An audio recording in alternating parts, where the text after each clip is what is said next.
Segundo Samuel capítulo 12 e versículo 15, diz assim a palavra do Senhor: Então Natã foi para a sua casa, e o Senhor feriu a criança e a mulher de Urias, que dera a Davi, e ela adoeceu gravemente. Davi buscou a Deus em favor da criança, jejuou, entrou e passou a noite prostrado em terra. Então os anciões da casa se levantaram, foram até ele para o levantar da terra. Porém ele se recusou fazer e nem quis comer pão com eles. Ao 7º dia a criança morreu. E os servos de Davi temeram lhes dar a notícia, porque diziam: enquanto a criança estava viva, lhes falamos, e ele não dava ouvidos à nossa voz. Como, pois, diremos que a criança morreu? Porque mais mal lhe faria. Viu, porém, Davi que os servos falavam baixo, e entendeu que a criança havia morrido. Pelo que Davi perguntou aos seus servos: a criança morreu? E eles responderam: sim, morreu. Então Davi se levantou do pó, lavou o seu rosto, ungiu-se, trocou as vestes, entrou na casa do Senhor e o adorou. Depois foi para a sua casa, pediu pão, e o serviram, e ele comeu. Disseram os seus servos: que é isso que fizeste em favor da criança viva? Jejuaste e choraste, porém depois que morreu, levantaste e comeste pão? Respondeu ele: vivendo a criança, jejuei e chorei, porque dizia: quem sabe o Senhor se compadecerá de mim, a criança sobreviverá. Porém agora ela morreu, porque eu jejuaria agora? Acaso poderei eu fazer voltar? Eu irei a ela, porém ela não voltará a mim. Então Davi foi a Betseba, sua mulher, consolou, deitou com ela, e ela deu à luz a um filho. E Davi pôs o seu nome de Salomão, e o Senhor o amou. Levante as Bíblias, mãos aos céus, e diga comigo: fala comigo, Senhor, porque o teu servo ouve.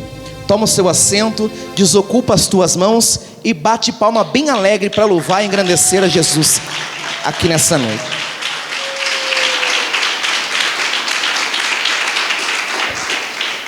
Eu tenho poucos minutos para trazer uma palavra de Deus para o seu coração, mas eu quero que você prenda a sua atenção para cá, para vocês poderem entender o recado que Deus quer trazer à igreja aqui nessa noite.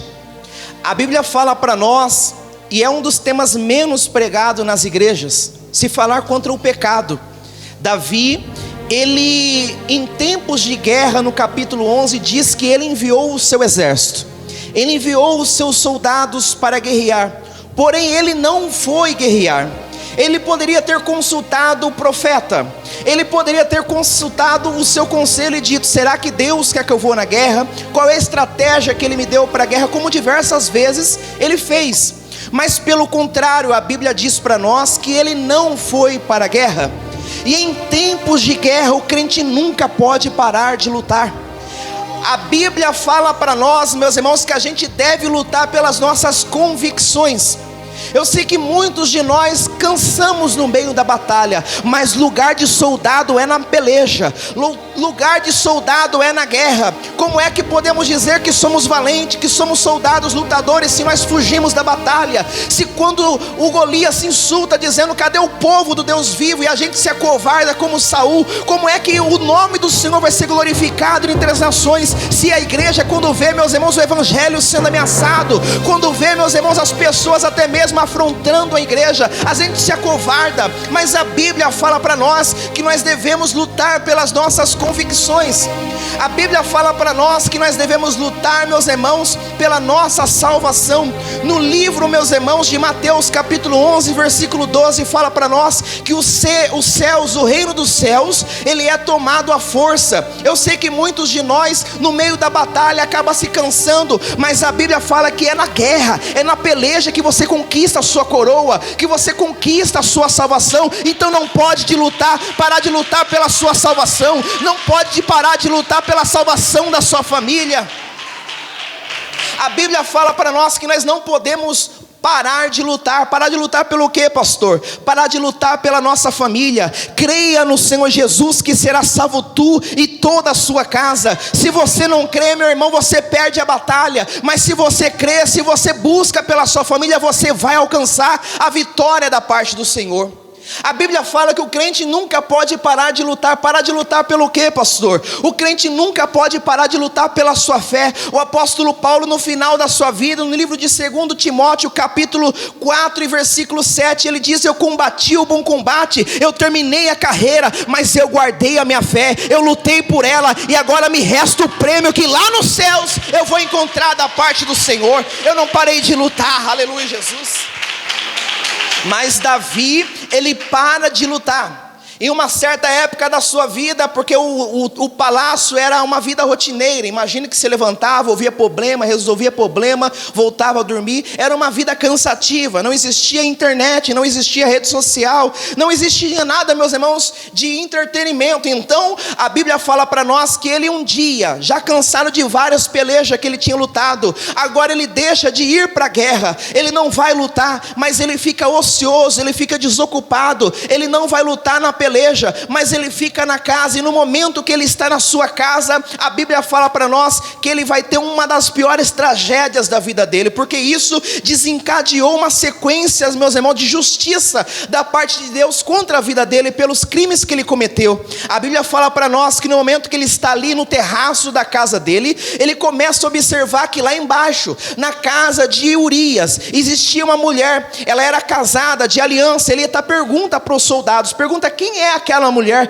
E vão dizer para ele: aquela mulher é a mulher de Urias, ela é casada, Davi. Mas a Bíblia diz que ele vai ignorando todas as respostas, vai ignorando toda a palavra de Deus. E um dos homens mais santos da Bíblia, o homem segundo o coração de Deus, ele vai cometer, meus irmãos, diversos crimes. A começar que ele começa a olhar para a mulher, ao invés de ele parar de olhar, porque olha, cego nós não somos, mas o desejo concebido concede o pecado. O próprio Jesus diz que o adultério não começa quando você se deita com uma pessoa, mas como você planeja ele no seu coração. Então Davi nesse momento começa a desejar aquela mulher, e agora ele vai convidar aquela mulher. Agora nós só fala de Davi, mas vamos falar de Betseba também. Será que aquela mulher não viu que ela estava vulnerável na sua casa? Será que ela não viu que a janela estava aberta? Será que ela não viu que lá na piscina da casa podia ter um espaço lá de cima que um soldado poderia cobiçar a ela? E isso é lascívia, quando uma pessoa se sensualiza para outra pessoa. Meus irmãos, o crente não pode ser sensual, o crente deve ser espiritual. É isso que Deus busca na igreja, uma igreja que seja, meus irmãos, ao contramão do mundo.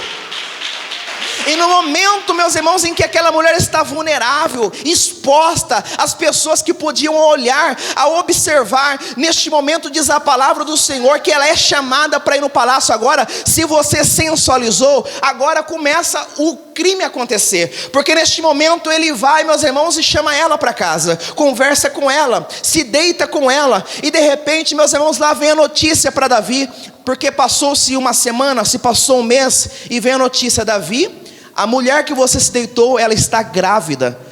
Agora o coração dispara, e ele caiu em si que ele tinha pecado contra Deus. E nesse momento diz a palavra do Senhor que ele planeja agora se livrar do pecado. Ao invés de ele se arrepender e confessar para Deus, porque Deus é misericordioso, pelo contrário, agora ele começa a desencadear um crime atrás do outro, porque ele chama Urias da guerra. Ele quer agora que, assim como ele parou de lutar, assim como ele ficou desocupado, outras pessoas também saiam da presença do Senhor, do propósito como ele. Parece o crente Marta, não se contenta com somente ela parar de adorar, mas ela quer arrancar Maria também dos pés de Jesus. E é no momento, meus irmãos, que ele traz a Urias para casa, para o palácio. Ele diz: Urias, volta e tenha um mês, tenha uma semana de férias com a sua esposa. Mas ele diz: como é que eu posso me deitar com a minha esposa, se os soldados estão morrendo em plena batalha? E neste momento diz a palavra do Senhor que o rei embebeda ele, e diz: agora você vai para sua casa, dizendo para ele que se ele está bêbado, com certeza ele vai se deitar com maior facilidade com a esposa dele e nem vai perceber que a criança não é dele. E neste momento, meus irmãos, ele fica na porta do palácio do rei, e quando o rei fica sabendo disso, ele fica nervoso, pensando: agora como é que eu vou se livrar das consequências? E neste momento ele manda uma carta para Urias. Ele diz: Urias, você é tão fiel que eu vou mandar uma carta pela sua mão para você entregar a Joabe. Diga para somente Joabe abrir essa carta. E era a sentença de Urias, dizendo: coloca ele na frente do exército, para que ele venha perder a sua vida. Eu acredito que Joabe, quando pegou aquela carta, ele se assustou, dizendo: mas Davi não é esse tipo de pessoa. Mas uma pessoa, quando está fora dos planos de Deus, ele faz qualquer coisa, meus irmãos. Ele mente, ele mata, ele rouba. A Bíblia fala para nós que os frutos da carne são esses, mas o homem que é guiado pelo Espírito Santo de Deus, ele é diferente. Aleluia, Jesus. O homem, meus irmãos, que ele mente, ele está andando segundo a carne. O homem, meus irmãos, que adultera, está andando segundo a carne. O homem que se prostitui, ele está andando segundo a carne. A pessoa que fofoca anda segundo a carne. Mas o crente que ele é guiado pelo Espírito Santo, ele não empresta a boca para o diabo, ele não empresta a mão para o diabo, ele não empresta o corpo para o diabo, mas o templo dele é templo do Espírito Santo de Deus. Ele empresta para Deus usar. Deixa Deus te usar aqui nessa noite. Aleluia, Jesus. Agora diz a palavra do Senhor que quando Urias vai para frente da batalha, ele perde a vida. Volta a notícia: olha, Urias morreu. E nesse momento ele pensou: me livrei do pecado. Meus irmãos, mas existe 2 olhos como chama de fogo, que está lá em cima. Você esconde do pastor, você esconde do profeta, você esconde da sua família, mas daqueles 2 olhos como chama de fogo, a Bíblia fala que está contemplando os bons e os maus na terra. Ninguém escapa desse olhar. A Bíblia fala para nós que neste momento, meus irmãos, que Davi está sentado no seu trono na maior tranquilidade, dizendo: me livrei do problema, está tudo resolvido. E resolvido nada, chega o profeta perante ele e diz: ei Davi, eu tenho um problema para você resolver. E ele, meus irmãos, somente pensando no pecado dos outros, deixou de olhar para si. E neste momento o profeta diz para ele assim: tinha um homem que tinha muitas ovelhas, mas ele vai para o pasto do outro que não tinha quase nada. E ao invés de ele levar ao almoço, que era a ovelha daquela pastagem que ele tinha muitas, não, ele pega e vai matar a única ovelha daquele homem que era o dono de um campo. E neste momento ele diz para o rei: rei, o que é que deve ser feito com esse homem? Ele nem parou para pensar: fui eu que fiz esse tipo de coisa? Mas ele logo vai julgar a pessoa. Meu irmão, quando você vai julgar alguém, tem um dedo para frente, mas tem 3 para o seu lado ainda. Glórias a Deus. Toma cuidado, porque com a mesma medida que você julga, você será julgado também. Aleluia, Jesus. No momento que ele vai para julgar, ele diz: esse homem é digno de morte. E esse homem tem que pagar 4 vezes mais. 4 vezes mais. Dura coisa falaste, Davi. Ei, Davi, não era para você julgar, era para você perguntar: viu, profeta, você que fala em nome de Deus, o que é que eu devo fazer? Mas não, ele foi julgar. Ele tomou o lugar de Deus nessa situação. E neste momento diz a palavra do Senhor que ele diz: esse homem tem que pagar 4 vezes mais. O profeta diz: ei Davi, este homem é você. Davi, ele cai de joelho e diz: pequei contra Deus, e eu sou digno de morte. O profeta diz para ele: você não vai morrer, Davi, mas a espada vai se levantar na sua casa, e a espada não vai sair da sua casa até que fim de seus dias. E neste momento, meus irmãos, Deus começa a fazer Davi colher tudo quanto ele plantou. Ei, tudo que você planta, você colhe.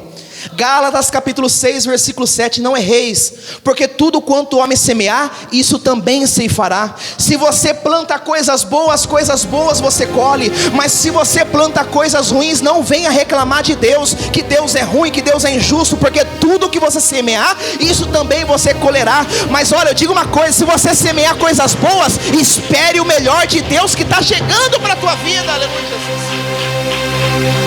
Davi, neste momento, meus irmãos, ele começa a colher, e 4 vezes que ele pediu, 4 vezes o julgamento dele aconteceu. 4 filhos dele morreu. O primeiro dos filhos foi o fruto do adultério, este menino que a Bíblia fala para nós já vamos voltar para ele. O segundo foi um filho que estuprou a outra irmã da casa. Olha que situação: um irmão estuprando o outro dentro de casa. O que aconteceu? O outro irmão foi lá e matou ele, ou seja, o segundo morreu. Esse outro agora vai se levantar contra Davi. E a Bíblia fala para nós, meus irmãos, que Davi sai fugido do palácio. É uma situação que cabe outra mensagem aqui. Mas o próprio Joabe, que ele mandou a carta dizendo mate Urias, foi o próprio que matou o filho dele. Ou seja, o quarto filho agora, que é o último, ele vai morrer, que é Adonias. Agora Adonias, meus irmãos, a Bíblia fala para nós que se levanta contra Salomão. E Salomão mata o quarto filho Davi. Ele pagou 4 vezes tudo quanto ele falou. Toma cuidado com o que você fala. Com as suas palavras você abençoa a sua família, você abençoa a sua vida, mas com as suas palavras você pode amaldiçoar também, aleluia Jesus. A Bíblia fala para nós que no poder da palavra está a vida e a morte. Basta você usar de maneira correta a sua palavra, as suas palavras, se expressar de forma coerente com a tua vida. E a Bíblia fala para nós que neste momento, meus irmãos, o profeta, antes de sair da casa, do palácio de Davi, neste momento, ele diz bem assim para Davi: eu vou ir, mas Deus já vai começar a pesar a mão. Esse filho do adultério, Deus não vai permitir viver, mas enquanto há vida, há esperança.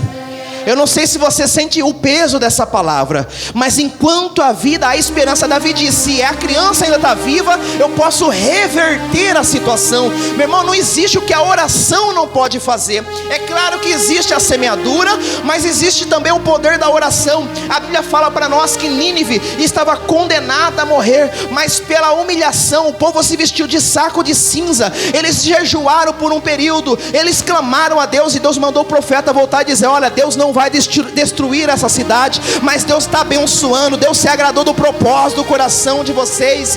A Bíblia fala que Deus não mata quem se arrepende, por isso que Davi não morreu.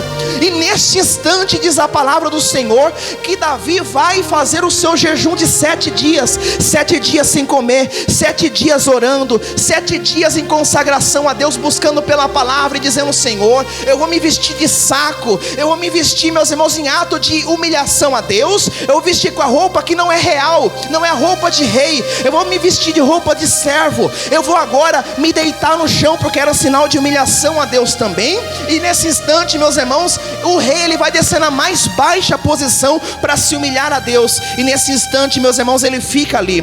As pessoas tentam fazer ele se levantar dizendo: Davi, come. Já é o terceiro dia, Davi, você vai desmaiar, vai te cair a sua pressão. Mas Davi está dizendo: eu só levanto aqui quando um milagre acontecer, eu só levanto aqui quando Deus me trazer pelo menos uma resposta, se a criança vive ou se a criança morre. Mas Deus já tinha dado a resposta para ele. E nesse instante, meus irmãos, já se passam 7 dias, a criança morre. E diz a palavra do Senhor que no momento em que o rei está ali deitado no chão, ele observa que os servos um conversa com o outro, e ele notou que a notícia que ele ia receber não era boa. Ele se levantou e disse para as pessoas: viu, a criança morreu.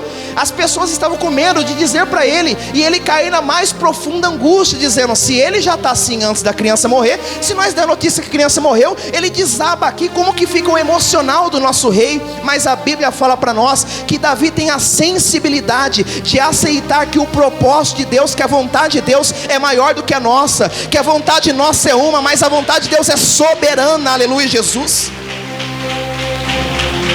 Sabe o que é ser soberano? É uma decisão que é irrevogável. Quando Deus fala, Ele cumpre a sua palavra, a sua promessa. E como Deus falou, a criança morreu no 7º dia. No momento que as pessoas dizem para ele: a criança morreu, eu fico imaginando, meus irmãos, que ele esperava que Davi ia se desabar ali nas lágrimas. Mas Davi entendeu que agora não tinha volta. Ele entendeu que Deus estava fazendo ele pagar pelos seus crimes, pelo seu pecado. E neste momento, meus irmãos, ele se levanta. Eu fico imaginando Davi se enxugando assim e dizendo: não adianta ficar chorando pro resto da vida. A vida ainda continua. Tem um povo que depende de mim, tem Betseba que eu preciso consolar. A vida ainda toca para frente. E neste momento ele começa a se levantar. A Bíblia fala para nós que ele se levanta. Olha a atitude de Davi. Ele vai tomar 6 posições aqui. Ele se levantou, ele foi tomar um banho, porque era 7 dias do propósito que ele fez com Deus. Ele foi se lavar, dizendo: eu agora vou me arrumar, porque eu vou fazer algo que é muito maior do que está acontecendo. Ele se levanta, atitude, se levanta, se lava, ele se ungiu. O termo se ungiu é porque naquela época não existia o perfume que nós usamos hoje. Então Então ele vai lá e usa uma essência de nardo, ele usa um óleo de mirra, ele vai se perfumar para ir para a casa do Senhor. Ele se lava, ele se levanta, ele se perfuma. A Bíblia fala para nós que ele vai trocar aquelas roupas de pano de saco de cinza. Ele vai, meus irmãos, tirar tudo aquilo lá que tinha jogado pó sobre ele, já tinha se lavado. Ele troca a roupa, agora ele vai vestir a roupa melhor que ele tem para adorar a Deus, porque Deus merece o de melhor mesmo. E a Bíblia fala para nós que ele vai para a casa do Senhor, mas não basta ir para a igreja. Ele vai para a igreja, mas ele vai para adorar a Deus. Aleluia, Jesus. Eu fico imaginando as pessoas abismadas com Davi, dizendo: ei, eu esperava. Meu irmão, sabe o que o diabo espera de você? Que na hora que ele luta contra você, que você faça exatamente como ele planeja, de você murmurar contra Deus, que você venha, assim como a mulher de Ló dizer, a mulher de Jó, olhar para ele mesmo assim e falar para ele: amaldiçoa o teu Deus e morre. Neste momento, quando ele vê tudo indo contra ele, as pessoas esperavam que a reação dele fosse essa: dizer para Deus: Senhor, por que que o Senhor permitiu isso? Se eu sou crente, se eu já me humilhei, se eu pedi perdão, por que é que eu estou pagando o preço? Os porquês da vida que vem sobre a vida do crente. Quem é que nunca se perguntou o porquê que está acontecendo isso comigo? O porquê é que a minha família está desse jeito? O porquê que eu estou crente e estou desempregado? Porque eu sou crente e eu estou doente? O porquê que eu sou crente? Meus irmãos, a diferença não está em não passar pela prova, a diferença está em passar pela prova e passar com Jesus do seu lado. Jesus nunca vai te desamparar. Você pode passar pelo fogo, ele passa contigo. Passa na água, ele passa contigo. Você passa pelo pior dos momentos da sua vida, Deus está do teu lado. Aleluia, Jesus. E no momento em que Davi se levanta, eu fico imaginando que essas pessoas, meus irmãos, se assustam, porque não é a reação que eles esperam. Porque o diabo espera que você se canse, que você volta para trás. Ele espera que quando vem a adversidade você desiste de tudo. Mas nesse momento ele se levanta e diz: não, eu vou adorar, simplesmente adorar. Eu vou adorar. Deus me deu, Deus tirou, bendito seja.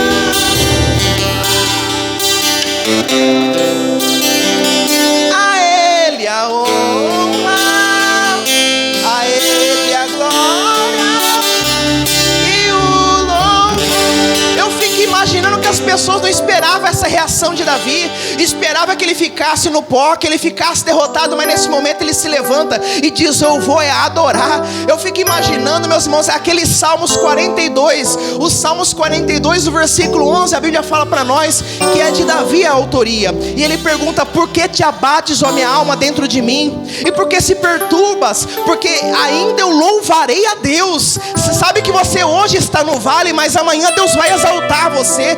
Não há prova que dure para sempre, não há noite que nunca acabe. A Bíblia fala para nós que o choro dura uma noite, mas a alegria vem ao amanhecer. Se Deus prometeu, Ele vai arrancar você dessa situação. Se Deus prometeu que vai te exaltar, Ele vai te exaltar. E ninguém amadurece sorrindo. Davi entendeu e ele aprendeu a lição com o luto. Ele poderia ficar jogando a culpa para Deus, mas ele entendeu que Deus estava permitindo isso porque ele tinha caçado com as mãos. Ele diz: não, se Deus permitiu isso, eu não vou culpar Ele, eu vou adorar a Ele. Ele é soberano. Eu fico imaginando, meus irmãos, como meu professor me passou uma vez uma tarefa e diz assim para mim: você vai estudar o violão tocando 1 hora por dia. E naquele momento, meus irmãos, eu tocava 1 hora por dia. Voltei com as mãos, já tinha estourado bolha, já estava sangrando. E voltei para ele e disse: você não vai muito com a minha cara, né? Eu falei: meu dedo está tudo machucado. Ele falou: é por isso que eu falei para você tocar 1 hora sem parar, para o seu dedo fazer bolha, depois estourar a bolha, ia sangrar, e depois ele ia calejar mais rápido. Porque ele falou: lá na frente, quando você for um bom músico, você vai olhar para trás, você vai pegar as cordas da guitarra, ou seja, o baixo que você pegar, você não vai sentir mais dor. Sabe por quê? Porque o que não te mata te fortalece. Aleluia, Jesus. Essa prova não é o teu fim, é Deus fazendo você subir de nível espiritual. É um crescimento. O profeta Amós, ele olha para o rei, no livro de Amós, capítulo 7, versículo 14, ele olha para o rei e diz bem assim: rei, eu sou boieiro, cultivador de sicrômoros. Ele estava contando uma parábola para o rei, porque ele era plantador de sicrômoros. E eu fui na fazenda do irmão esses dias atrás e tinha lá, é o pé de figos, né? É o sicômoro de Israel. E acontecia que nos dias do profeta Amós, naqueles dias as pessoas que plantavam, a fruta parava, meus irmãos, da sua fase de verde para apodrecido, ela não amadurecia a tempo. Então o profeta descobriu um jeito de fazer a fruta amadurecer sem estragar. Ele furou a fruta. Ele pegava um prego, uma coisa pontiaguda e furava.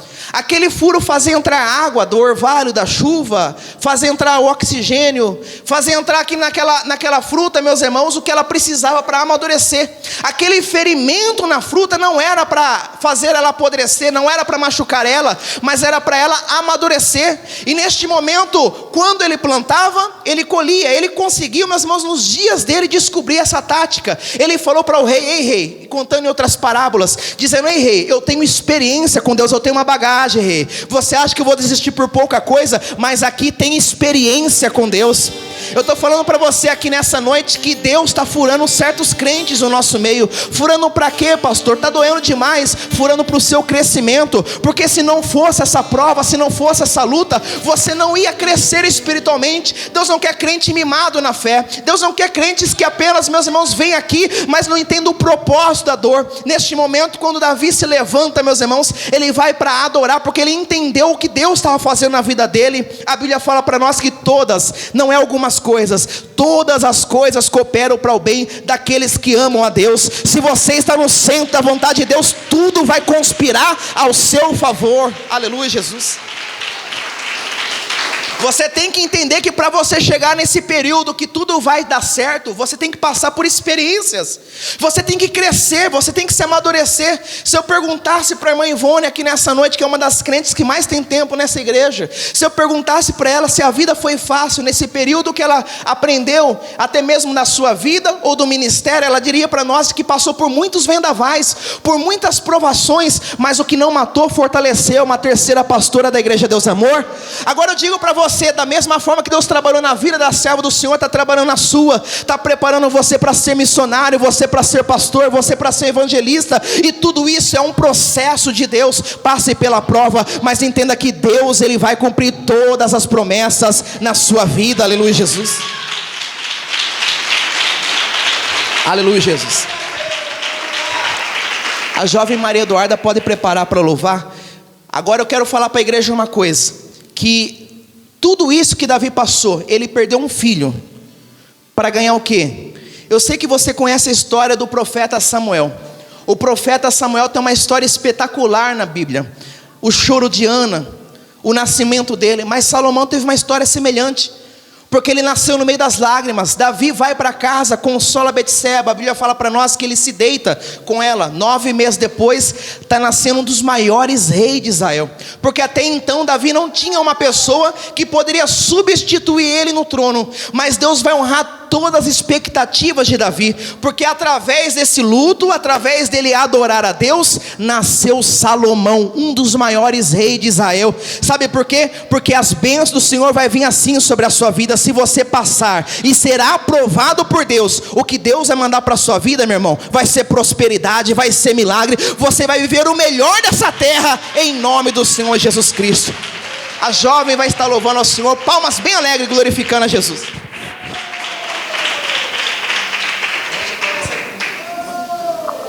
Glória a Deus. Cumprimentamos a amada igreja mais uma vez com a paz do Senhor Jesus.